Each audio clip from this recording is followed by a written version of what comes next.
வணக்கம். ஐயா சு. வெங்கடேசன் அவர்கள் எழுதிய வீரயுக நாயகன் வேல்பாரி பகுதி 90. தட்டியங்காட்டுக்கு நேர் மேற்கே இருக்கும் குன்றின் பெயர் குளவன் திட்டு. குழவிக்கல் போல் மேகத்தை நோக்கி நிமிர்ந்து நிற்கும் கரும் பாறையது. காரமலையின் தோள்களின் மேலே பிதுங்கி நிற்கும் பகுதி. குளவன் திட்டின் பின்புறம் காரமலையின் கணவாய்க்குள் இருப்பவர்கள் காணவர்கள். மலை மக்களில் மிக பழமையான குடியினர். பரம்பு படை முதன்முறையாக சமவெளியில் இறங்கி போரிடப் போகிறது. போர் விதிகள் என்னும் சட்டகங்களுக்குள் ஆயுதம் ஏந்தப் போகிறது. 3 பெரும் பேரரசுகளையும் எதிர்த்து சின்னஞ்சிறு குளம் ஒன்று பிடரி சிலிர்த்து தரையிறங்கப் போகிறது. அதற்கு முன் தெரிய வேண்டியது தரையிறங்கப் போகும் இடத்தை பற்றி. தட்டியங்காடுதான் போர்க்களம் என முடிவானவுடன் அந்த இடம் பற்றி அறிய மயூர் கிழாரை தேடி ஆள் அனுப்பினார் குலசேகர பாண்டியன். காணவர்குடி தலைவனை கண்டு வரச் சொல்லி ஆள் அனுப்பினான் வேல்பாரி. பச்சை மலைத்தொடரின் தென்பகுதியில் பரம்பு நாட்டை அடுத்து இருப்பவர் காணவர்குடியினர். எண்ணிக்கையில் மிக குறைந்த கூட்டம். உச்சி மலையில் கணவாயின் அடிவாரத்துக்குள் இருப்பதால் இப்படி ஒரு மனித கூட்டம் இருப்பது மலை மக்களுக்கே பெரிதாக தெரியாது. மலையின் செங்குத்து பிளவுக்குள் பல பனை ஆழத்தில் மரப்புதர்களிலும் பாறை குகைகளிலுமே தங்குபவர்கள். அதனாலேயே யார் கண்ணிலும் படாதவர்கள். இலையாடை கொண்டவர்கள். 5 முதல் 7 வயதுக்குள் குறி தவறும் அம்புகளை எய்தி முடித்து விடுவர். அதன் பிறகு வாழ்நாள் முழுவதும் அவர்களின் அம்புகள் குறி தவறுவதில்லை. அந்த குலத்தலைவன் இகுலிக்கிழவன். அவனை காணத்தான் வாரிக்கையனும் தேக்கனும் வந்திருந்தனர். குளவன் திட்டின் பின்புற காட்டில் இறங்கிய அவர்கள் இரவில் நெருப்பினால் ஆன குறியீட்டு மொழி மூலம் காணவர்களுக்கு தங்களின் வரவை தெரிவித்தனர். சிறிது நேரத்திலேயே அருகில் இருந்த மரத்தின் மேலிருந்து ஒரு கிழவன் கீழிறங்கி வந்தான். பந்த வெளிச்சத்தில் அவனை பார்த்ததும் அடையாளம் கண்டார் வாரிக்கையன். மகிழ்ச்சியோடு அவனை அணைத்து கொண்டார். என்னை விட வயதில் மூத்தவன் இகுலிக்கிழவன் என்றார் வாரிக்கையன். உன் தந்தையை விட வயதில் மூத்தவன் நான் என்றான் இகுலிக்கிழவன். இருவரும் சிறுவனிடம் விளக்குவதைப் போல தேக்கனிடம் விளக்கினர். தந்தை என்ற சொல்லை சொல்லிய போது இகுலிக்கிழவனின் முகத்தில் எள்ளல் மிகுந்த சிரிப்பு ஓடியது. காணவர் குடியினர் இன்னும் தாய் வழி குலத்தினராகவே இருக்கின்றனர். கூட்டு வாழ்வில் தந்தை என்ற உறவை அடையாளப்படுத்தும் சொல்லே கிடையாது. உயிர்களால் தாயை மட்டும்தானே அறிய முடியும். பறவைகளுக்கோ விலங்குகளுக்கோ அல்லது வேறு எந்த ஓர் உயிரினத்துக்கோ இல்லாத பழக்கத்தை வேளிர் குடியினர் கொண்டிருப்பது காணவர் குடிக்கு வியப்பாகவும் கேலிக்குரிய ஒன்றாகவும் இருந்தது. அதன் பொருட்டே வேளிர் குடியினரை வேற்று மனிதர்களாக பார்ப்பர். ஆனாலும் காணவர் குடியோடு நல்லுறவோடு இருந்தனர் வேளிர் குடியினர். நீண்ட காலத்துக்கு பிறகு காண்பதால் பலவற்றை பேசிவிட்டு இறுதியாக போர் நிலம் பற்றி கேட்டார் வாரிக்கையன். இகுலிக்கிழவன் கேட்டான். தட்டியங்காடுதான் போர்க்களம் என்று முடிவெடுத்தவன் யார்? எதிரிகளின் தரப்பைச் சேர்ந்த கோல் சொல்லி என்றான் தேக்கன். ஏன் இந்த நிலத்தை தேர்வு செய்தான்? போரிடும் இரு தரப்பு எல்லைக்குள்ளும் இல்லாத நிலமாக இருக்க வேண்டும் என்பதற்காக இதை தேர்வு செய்ததாகச் சொன்னான். மனிதர்கள் மனிதர்களுக்குரிய இடத்தில்தானே போரிட வேண்டும். இந்த இடத்தில் எப்படி போரிட முடியும்? ஏன், இது மனிதர்களுக்குரிய இடம் இல்லையா? மனிதர்களுக்கு மட்டுமன்று, விலங்குகளுக்குரிய இடமும் அன்று. செங்காவி நிற ஓணானை தவிர வேறு எந்த உயிரினமும் அங்கு வாழாது. சற்றே அதிர்ச்சியோடு என்ன காரணம் எனக் கேட்டான் தேக்கன். கருமணலும் ஈக்கி மணலும் நிறைந்த நிலத்தில் எந்த உயிரினமும் வாழ முடியாது. அந்த நிலத்தில் 10 அடி தொலைவுக்கு பாம்பு ஊர்ந்து சென்றால் அதன் அடிவயிறு கிழிந்து செத்துப்போகும் என்றான். வாரிக்கையனும் தேக்கனும் திகைப்போடு அவனை கவனித்து கொண்டிருந்தனர். பாம்புக்கே இதுதான் நிலை என்றால் மற்ற உயிர்களைப் பற்றி சொல்ல வேண்டுமா என்ன? மண்ணுக்குள் வாழும் கரையான்களுக்கு மட்டுமே அது தாய் நிலம். வேறு எந்த உயிரினமும் வாழ முடியாது என்றான் இகுலிக்கிழவன். மரம் செடி கொடிகள் கூட இல்லையே, ஏன்? அதற்கு அந்த நிலம் காரணம் அல்ல, எங்களின் தெய்வம்தான் காரணம். உங்களின் தெய்வம் அந்த நிலத்தை என்ன செய்தது? இகுலிக்கிழவன் பின்புறம் திரும்பி காரமலையின் உச்சியில் இருந்த பிளவை காட்டினான். அந்த பிளவை கணவாய் என்போம். அந்த கணவாய்க்கு பின்புறம்தான் எங்களின் தெய்வங்களான கொம்மனும் கொம்மையும் இருக்கிறார்கள். அவர்கள் கோபமடையும் போது வாய் திறந்து ஊதுகின்றனர். ஆண் தெய்வமான கொம்மன் ஊதும்போது வெளிவருவது காற்று. பெண் தெய்வமான கொம்மை ஊதும்போது வருவது காற்றி. ஆணின் குணமேறிய காற்று குளவன் திட்டின் வலது புறமாக இறங்கி தட்டியங்காட்டு மண்ணை சீவி எடுத்துக்கொண்டு போகும். பெண்ணின் குணமேறிய காற்றி குளவன் திட்டின் இடது புறமாக இறங்கி உருட்டி எடுத்துக்கொண்டு போகும். அதனால்தான் தட்டியங்காட்டில் எந்த மரமும் செடியும் நிலைப்பதில்லை. எல்லாவற்றையும் காற்றும் காற்றியும் பீய்த்து கொண்டு போய்விடுகின்றன. புற்று மட்டும்தான், அதுவும் 1 முழம் உயரத்துக்கு மட்டுமே நிலை கொள்ள முடியும். அதற்கு மேலே உயர்ந்தால் அதையும் அழித்துவிடும். மலை உச்சியிலிருந்து பாய்ந்து வரும் நீரின் வேகத்தில் கற்கள் அடிபட்டு சிதைந்து கூழாங்கற்களாகவும் மணலாகவும் மாறுவதை பார்த்திருப்பீர்கள். ஆனால் காற்றின் தாக்குதலால் பாறைகள் உடைந்து செதில் செதிலாக சீவப்பட்டு ஈக்கி மணலாகவும் கருமணலாகவும் மாறுவதை இங்கு மட்டும்தான் பார்க்க முடியும். ஈக்கி மணல் என்பது உடைப்பட்டு கிடக்கும் அம்பு போன்றது என்றான் இகுலிக்கிழவன். வாரிக்கையனும் தேக்கனும் வியப்பு நீங்காமல் கேட்டுக்கொண்டிருந்தனர். நடுப்பகலுக்கு பிறகு அந்த நிலத்தில் வெக்கை தாள முடியாது. கருமணலில் பட்டு காற்று கருகும். கருகிய புகை மேலெழ உடலில் இருக்கும் நீரெல்லாம் வற்றி வறண்டு வீழ்வான் மனிதன் என்றான் இகுலிக்கிழவன். கொலை நிலம் என்பதன் பொருள் அந்த நிலத்துக்கே முழுமையாக பொருந்தும். ஆனாலும் அந்த நிலத்தில் போரிட்டு வெல்வது எப்படி என சிந்தித்தபடியே கேட்டுக்கொண்டிருந்தனர். பொழுதாகிக் கொண்டிருந்தது. தட்டியங்காட்டை பற்றி தெரிந்து கொண்ட செய்தியின் அடிப்படையில் ஆயத்த வேலைகளை உடனே செய்ய வேண்டும். இரளிமேட்டில் அனைவரும் நமக்காக காத்திருப்பர் என கருதி இருவரும் புறப்பட்டனர். அவர்களை வழியனுப்ப காணவர்குடி எல்லை வரை இகுலிக்கிழவன் உடன் வந்தான். கும்மிருட்டில் தங்களின் நிலப்பாதையை மற்றவர்கள் அறிந்திராதபடிதான் எல்லா பாதைகளும் இருக்கின்றன. அவர்களின் தேவை அறிந்து குறுக்கு வழியில் விரைவாக அழைத்து வந்தான் இகுலிக்கிழவன். வரும் வழியில் இருந்த ஆச்சை மரம் ஒன்றை கடக்கும்போது இகுலிக்கிழவன் நின்றுவிட்டான். ஏன் நிற்கிறான் என பின்னால் வந்த இருவரும் அந்த இடத்தை உற்று பார்த்தபோது மரப்புதருக்குள் 2 கண்கள் மட்டும் தெரிந்தன.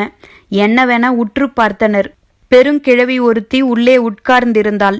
வந்துள்ளதன் காரணத்தை கேட்டாள். சாமேட்டில் போரிடப் போவதற்காக கேட்க வந்துள்ளனர் என்றான் இகுலிக்கிழவன். சாமேட்டிலா என்று வியப்போடு கேட்டாள் முதுகிழவி.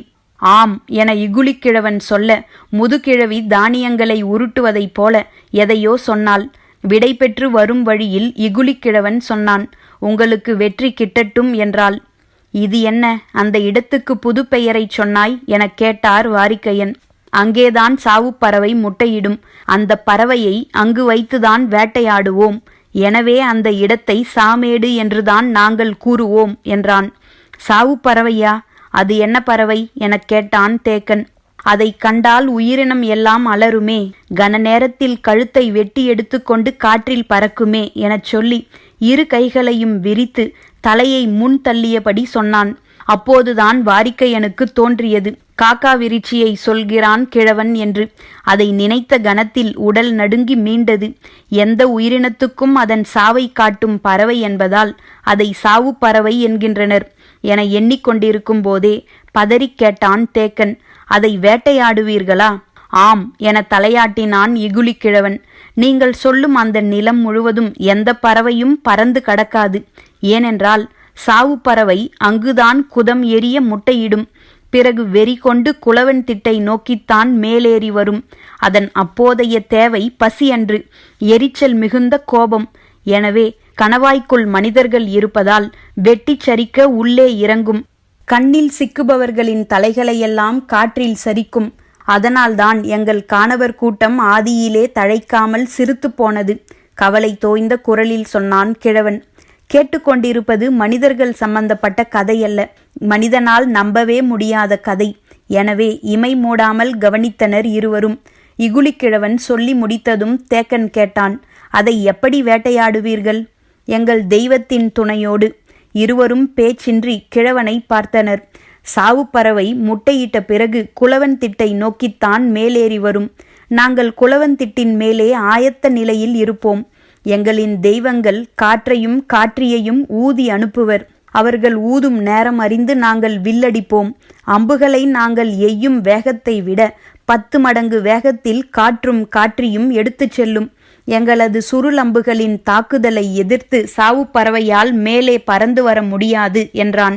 காக்கா விரிச்சியை அம்புகளால் வீழ்த்த முடியும் என்பதை நம்ப முடியாமல் கேட்டுக்கொண்டிருந்தனர் இருவரும். ஆனால் தேக்கனின் எண்ணம் முழுவதும் காற்றை பயன்படுத்தி அம்பு எய்யும் அவர்களின் உத்தியை தெரிந்து கொள்ள வேண்டும் என்பதிலேயே இருந்தது. வாரிக்கையன் கேட்டார், செங்காவி நிற ஓணான் மட்டும் எப்படி அங்கே உயிர் வாழ்கிறது? சாவுப்பறவையின் முட்டைகளை தின்றுதான். ஓணான்கள் அந்த முட்டைகளை மட்டும் அழிக்கவில்லை என்றால் இந்நேரம் பச்சைமலை முழுக்க சாவுப்பறவைதான் பறந்து கொண்டிருக்கும். தேக்கன் கேட்டான், காற்று நாம் எய்யும் அம்பின் வேகத்தை 10 மடங்கு அதிகப்படுத்துமா? படுத்தும். ஆனால் நாம் எய்யும் அம்பு வீசி வரும் காற்றின் முகப்போடு இணைய வேண்டும். காற்றை நாம் உணரும் போதே அது நம்மை கடந்து விடுமே, பிறகு எப்படி அதன் முகப்போடு இணைந்து அம்பை செலுத்த முடியும்? காற்று வருவதறிந்து நாம் ஆயத்தமாகிவிட வேண்டும். எப்படி? குளவன் திட்டின் உச்சியில் குகை ஒன்று இருக்கிறது. அதில் விளக்கேற்றுவோம். கணவாயினுள் காற்று வரப்போவதற்கு முன்னர் அந்த விளக்கின் சுடர் வலதுபுறம் நோக்கி சாய்ந்து எரியும். காற்றி வருவதாக இருந்தால் இடதுபுறம் நோக்கி சாய்ந்து படபடத்து எரியும். சுடர் சாயத் தொடங்கியவுடன் நாணை இழுத்து விடுவித்தால் அம்பு எகிரும்போது காற்றின் முகப்போடு இணையும் என்றான் இகுலிக்கிழவன். பெருங்காற்று வருவதற்கு முன்னரே அதை உணர்ந்து வீசும் வேகத்தோடு அம்பை இணைக்கும் இவர்களின் அறிவுக்கூர்மை மெய்சிலிர்ப்பை உருவாக்கியது. அப்போதுதான் அடுத்த ஐயமும் வந்தது. அம்பு சுருள் வடிவில் இருந்தால் எப்படி காற்றில் ஏகிச் செல்லும்? திசை மாறி விழுந்து விடுமே. மறுமொழியின்றி அமைதியாக வந்தான் இகுலிக்கிழவன். இருட்டில் ஒடுக்கு பாதையில் கவனமாக வரவேண்டும். அதை கடந்தவுடன் சொன்னான், காணவர்குடியின் தனித்த அடையாளம் அது. எனவே மற்றவர்களோடு அதை பகிர்ந்து கொள்ள மாட்டோம். குலச் சமூகங்களின் ஆதி ஆற்றல்கள் எல்லாம் இப்படியோர் இறுதி முடிச்சுக்குள் சிக்குண்டு விடுகின்றன. மிக தேர்ந்த மனிதர்களால் மட்டுமே சிக்கல் நிறைந்த இந்த முடிச்சுகளை கழற்ற முடியும். பேச்சை எப்படி தொடர்வது என்பதறியாமல் திகைத்தபடி இருந்தான் தேக்கன். இவ்வளவு நேரம் பேச்சின்றி வந்த வாரிக்கையன் கேட்டார், செங்காவி நிற ஓணான்கள் இல்லையென்றால் சாவுப்பறவையின் எண்ணிக்கை அதிகமாகிவிடும் அல்லவா? அதில் என்ன ஐயம்? நம் தலைக்கு மேல் வேறு எந்த பறவையும் பறக்காது என்றான் இகுலிக்கிழவன். கேள்வி கேட்ட பிறகு அமைதியாக வந்தார் வாரிக்கையன். சிறிது நேரத்துக்கு பிறகு, ஏன் இதை கேட்டீர்கள் என்றான் இகுலிக்கிழவன். தட்டியங்காட்டில் இவ்வளவு பெரிய போர் நடக்கப் போகிறது. மனிதர்கள், குதிரைகள், யானைகள் என பல்லாயிரம் உயிரினங்கள் களத்தில் இறங்கப் போகின்றன. இத்தனை பேரின் கால் மிதிக்கு தப்பி செங்காவி நிற ஓணான்கள் எப்படி உயிர் பிழைக்கப் போகின்றன என்றார் கவலை தோய்ந்த குரலில். இப்போது இகுலிக்கிழவன் அதிர்ச்சியானான். மனிதர்களாலும் குதிரைகளாலும் அவற்றுக்கு ஆபத்து நேராது. ஆனால் எண்ணிலடங்காத யானைகள் மோதிச் சண்டையிட்டால் மண்ணோடு மண்ணாய் ஓணான்கள் எல்லாம் நசுங்கிச் சாகும் என்று சொல்லும் போதே அவனது உடலில் நடுக்கம் ஏற்பட்டது. அதை கவனித்தார் வாரிக்கையன். ஆனாலும் பேச்சேதுமின்றி மூவரும் இருளுக்குள் நடந்தபடி இருந்தனர். இன்னும் குடில்களை உருவாக்காமல் மரபொந்துக்குள் வாழ்வதே சாவுப்பறவையால் ஏற்பட்ட அச்சத்தால்தான். அந்த அச்சம் அவ்வளவு எளிதில் அகன்று விடாது. குரல் சற்றே நடுங்க இகுலிக்கிழவன் கேட்டான், ஓணான்கள் அழியாமல் தடுக்க நீங்கள் உதவினால் சுருள் அம்புகளை கொடுத்து நாங்கள் உதவுகிறோம். அது அழியாமல் நாங்கள் எப்படி தடுக்க முடியும்? யானை போரை மட்டும் தட்டியங்காட்டில் நடத்தாதீர்கள். ஓணான்கள் தப்பித்துவிடும் என்றான் இகுலிக்கிழவன். வாரிக்கையன் இதை எதிர்பார்க்கவில்லை.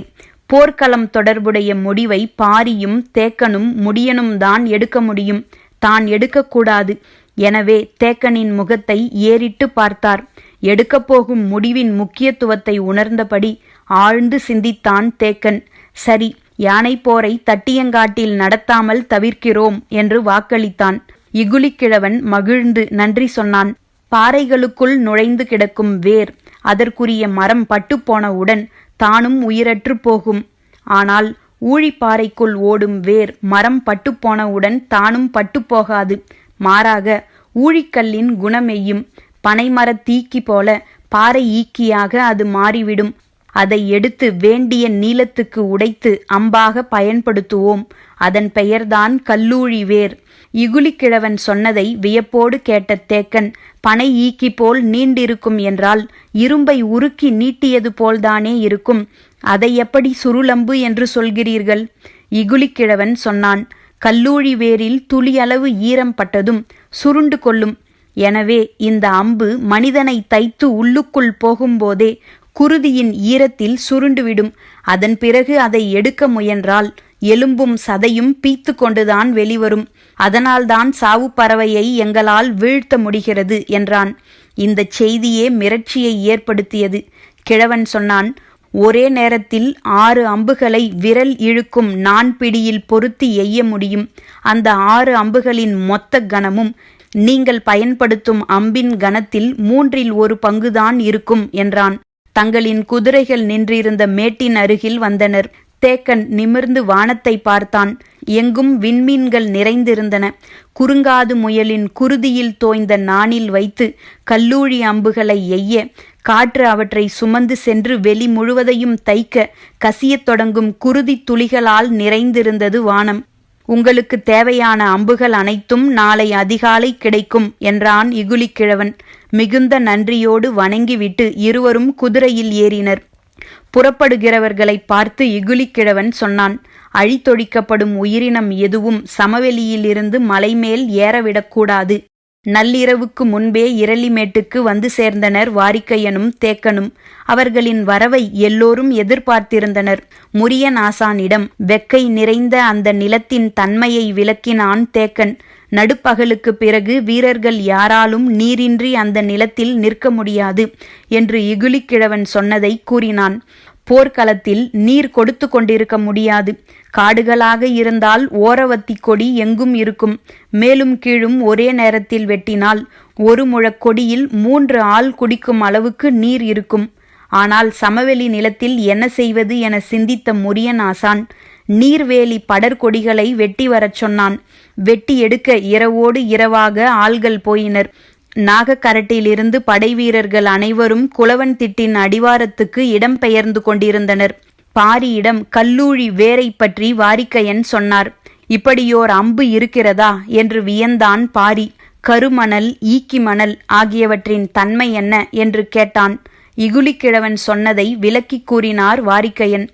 மணல் ஈக்கிகளை நம்முடைய ஆயுதமாக மாற்றுவது எப்படி என்பதை பற்றி சிந்தித்தான் பாரி. இகுலிக்கிழவன் சொன்ன ஒவ்வொரு சொல்லிலிருந்தும் காக்கும் மருந்தை முரியனாசானும் தாக்கும் ஆயுதத்தை வேல்பாரியும் உருவாக்கத் தொடங்கினர். அவர்களுக்கு கிடைத்ததென்னவோ நள்ளிரவு கழிந்த மிச்சப்பொழுதுதான்.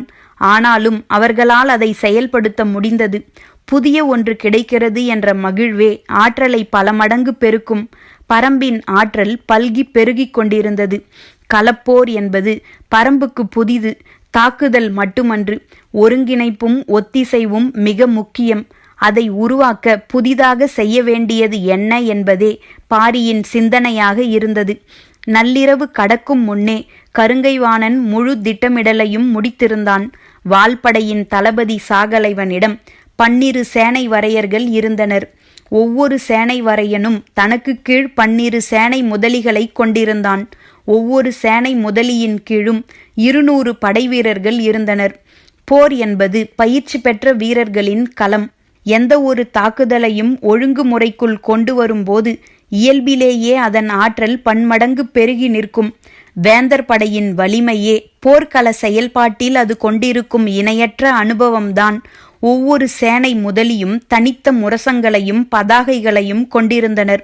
200 பேர் கொண்ட தனது படை தாக்குதலை எப்போது தொடங்க வேண்டும் அல்லது தாமதிக்க வேண்டும், முன்னேறுவது அல்லது நின்ற இடத்திலேயே நிலை கொள்வது, எந்த பக்கம் திரும்ப வேண்டும் அல்லது பின்வாங்க வேண்டும் என எல்லாவற்றையும் தாக்கும் களத்தின் செயல்பாடுகளுடனேயே செய்து முடிக்கக்கூடிய பயிற்சியை கொண்டவர்கள்.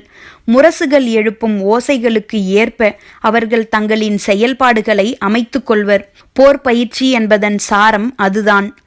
போர்க்களத்தில் ஒரு படை பின்னோக்கி நகர்வது என்பது பின்வாங்கல் ஆகாது, ஒருங்கிணைக்கப்பட்ட தாக்குதல் உத்தியின் பகுதியே ஆகும். எனவேதான் பயிற்சி கொண்ட படை எளிதில் களத்தை விட்டு சிதைந்து விடாது. படைப்பிரிவில் ஒவ்வொரு வீரனும் மாவீரனாக இருக்க வேண்டிய தேவை ஏதும் இல்லை. உத்தரவுகளையும் ஒழுங்குகளையும் பின்பற்றும் ஒருவனாக இருந்தால் மட்டுமே போதுமானது. அவன் குறைந்தளவு ஆற்றலை கொண்டவனாக இருந்தாலும் போதும். அவனது திறன் படையின் வெற்றி தோல்வியை தீர்மானிக்காது. ஏனென்றால் இந்த தாக்குதல் முறையே ஒன்றை ஒன்று இறுகப் பின்னிய சங்கிலி தொடர் போல வடிவமைக்கப்பட்டுள்ளது. மண்ணில் உரசி நகரும் சங்கிலி எதை நோக்கி நகர்கிறது என்பதை அந்த இடத்திலிருந்து பார்க்கும் ஒருவனால் தீர்மானிக்க முடியாது. அது எங்கோ போய்கொண்டிருக்கிறது என்றுதான் நினைப்பான். ஆனால் இறுதியில் அது தனது காலை இருக்கும்போதுதான் ஆபத்தை உணர்வான். எண்ணற்ற கன்னிகளால் இணைக்கப்பட்ட சங்கிலி தொடரை போர்க்களம் எங்கும் வீசி எறிந்துவிட்டு விடியலுக்காக காத்து நின்றான் கருங்கைவாணன். 5 தளபதிகளும் 60 சேனை வரையன்களும் 720 சேனை முதலிகளும் அவர்களின் கீழ் இயங்கும் எண்ணிலடங்கா வீரர்களும் பெருஞ்சங்கிலி தொடரின் கன்னிகளாக இறுக பொருத்தப்பட்டிருந்தனர். மொத்த படையின் அசைவுகளையும் தன் உத்தரவுகளால் துல்லியமாக இயக்கக்கூடியவனாக நிலை கொண்டிருந்தான் கருங்கைவாணன். பொழுது விடிந்தது. தட்டியங்காட்டுக்குள் திசைவேழரின் தேர் வந்து நின்றது. நாழிகை வட்டில் வைக்கப்பட்டிருந்த பரண் மீது ஏறினார் திசைவேழர். 2 பக்கங்களிலும் நின்றிருந்த அவரின் மாணவர்கள் அவர் மேலேறுவதற்கு உதவி செய்தனர். பரண் மேலேறி நின்று பார்த்தார். நேர் எதிரே கதிரவன் சுடர் வீசி மேலெழுந்தான். செந்நிற கீற்றுகளின் நிறம் மாறிக்கொண்டிருந்தது. கதிரவனுடைய ஒளி கைகளின் நிறம் பார்த்தே நாழிகையை சொல்ல முடியும் அவரால். கண்களை மூடி 2 கைகளை குவித்து கதிரவனை வணங்கினார். தலையை மெல்லத் திருப்பி படைகளை பார்த்தார். அவரின் பார்வை விளிம்புக்கு அப்பாலும் பெருகி கிடந்தது வேந்தர் படை. மூஞ்சலில் தனது கூடாரத்தில் அமர்ந்திருந்தார் குலசேகர பாண்டியன். அவரது பார்வையில் விரிக்கப்பட்ட தோல் வரைபடத்தில் தட்டியங்காட்டு பரப்பு முழுவதும் குறியீடுகளால் நிரம்பியிருந்தது. 3 மெய்க்காவலர்களும் 2 சேனை வரையர்களும் உடன் நின்று கொண்டிருந்தனர். படைப்பிரிவின் எல்லா நகர்வுகளும் முன் தீர்மானிக்கப்பட்டவையாக இருந்தன. இந்த நிலம் இதுவரை கண்டிராத பெரும் படையின் தாக்குதலை வரைபடத்தை பார்த்தபடி குலசேகர பாண்டியன் உச்சரிக்கும் சொற்களே தீர்மானித்தன. அவர் சொல்லப்போகும் சொற்கள் கருங்கைவாணனை சென்றடைய எத்தனை இமைப்பொழுதுகள் ஆகும் என்பதை கணித்திருந்தான் தலைமை கணியன் அந்துவன். புதிய அமைச்சன் ஆதிநந்தி வலதுபுறமும் அந்துவன் இடதுபுறமும் நிற்க வரைபடத்தை உற்று கவனித்தபடி இருந்தார் குலசேகர பாண்டியன். இந்த போருக்காக பாண்டிய நாட்டின் முதற் படைப்பிரிவு இங்கு வந்து ஓராண்டு ஆகப் போகிறது. இவ்வளவு நெடிய காலம் காத்திருந்து திட்டமிட்டு மூவேந்தர்களையும் அணி சேர்த்து வலிமையை கூட்டி மலையை விட்டு கீழிறங்கி வர வாய்ப்பே இல்லை என்று சொல்லப்பட்ட பாரியை சமதளத்தில் இறங்கி போரிடும் சூழலை உருவாக்கியதே குலசேகர பாண்டியனின் பெரு வெற்றியாக சொல்லப்பட்டது. வெற்றி புகழுரைகள் அவன் செவிகளில் எதிரொலித்து கொண்டே இருந்தன. ஆனாலும் கண்ணிமைக்காமல் வரைபடத்தை பார்த்து கொண்டிருந்தான். அதே நேரத்தில் விரிந்து கிடக்கும் முழு படையையும் பார்த்து கொண்டிருந்தான் வேல்பாரி. குலவன் திட்டின் உச்சியில் நின்றிருந்தான் அவன். அவனது வலது பக்கம் இகுலிக்கிழவனும் இடது பக்கம் காலம்பனும் நின்றிருந்தனர். அவனுக்கு பின்னால் கூவல்குடியின் வீரர்கள் நின்றிருந்தனர். போர்க்களத்தின் இடதுபுறம் வேந்தர் படை நின்றிருந்தது. பரவி கிடக்கும் படையின் இறுதி எல்லையில் சிறிதாக தெரிந்தன கூடாரங்கள். அதுதான் மூஞ்சல். அதன் உள்ளேதான் நீலன் இருக்கிறான். பாரியின் கண்கள் அந்த இறுதி எல்லையில் நிலை குத்தி நின்றன. மூஞ்சலுக்கு நேர் மேற்கே நாகக்கரட்டின் உச்சியில் வாரிக்கையன் நின்றிருந்தார். குலவன் திட்டுக்கும் நாகக்கரட்டுக்கும் இடையில் கூவல்குடியினர் ஒளி பின்னலை உருவாக்கினர். பெரும் மலைத்தொடர்களையே துல்லியமான ஒளிக்குறிப்புகளால் இணைக்கக்கூடிய அவர்களுக்கு சில காத தொலைவு கொண்ட இந்த இடைவெளி ஒரு பொருட்டாகவே தெரியவில்லை. குலவன் திட்டிலிருந்து நாகக்கரடு வரை அணிவகுத்து நிற்கும் வேந்தர் படையின் தன்மையை உற்று பார்த்து கொண்டிருந்தான் வேல்பாரி. பரன்மேல் நின்றிருந்த திசைவேழர் நாழிகை வட்டிலை உற்று பார்த்தபடி இருந்தார். அவரது திசை நோக்கி நீண்டு கிடந்த நாழிகை கோலின் நிழல் சிறிது சிறிதாக உள்வாங்கியது. அவர் கண்களை சுருக்கி பார்த்தபடி இருந்தார். பரப்பப்பட்ட மணலில் துகள்களுக்கு இடையே ஏறி இறங்கி பின்வாங்கி கொண்டிருந்தது நிழல். 5ஆம் நாழிகையை குறிக்கும் கோட்டை நோக்கி சுருங்கி உள்ளிழுத்து வந்து சேர்ந்தது. மஞ்சள் பூசிய கருநிழல் சிறு கோட்டை தொட்டதும் இமைப்பொழுதும் இடைவெளியின்றி கையை உயர்த்தினார். அவரின் கை அசைந்த போது முரசுகளின் பேரொலி எங்கும் எதிரொலித்தது. 2 புறங்களிலும் நிற்கும் எண்ணற்ற பரன்களிலிருந்து முரசொலி எழுந்தபோது நிலமெங்கும் இருந்து வெடித்து கிளம்பியது வீரர்களின் பேரோசை. தட்டியங்காட்டு போர் தொடங்கியது. பரம்பின் குரல் ஒலிக்கும்.